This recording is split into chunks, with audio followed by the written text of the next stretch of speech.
Духовной жаждою томим, в пустыне мрачной я влачился, и шестикрылый Серафим на перепутье мне явился. Перстами легкими, как сон, моих зениц коснулся он. Отверзлись вещие зеницы, как у испуганной орлицы.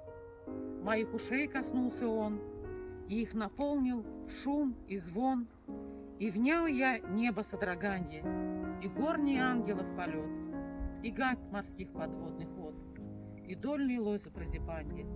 И он кустам моим приник, и вырвал грешный мой язык, и празднословный, и лукавый.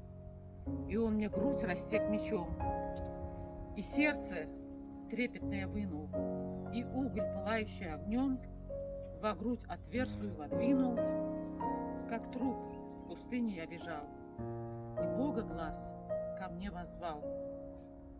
Восстань, пророк, и вишть, и внемли, исполнись волею моей, и, обходя моря и земли, глаголом жги сердца людей.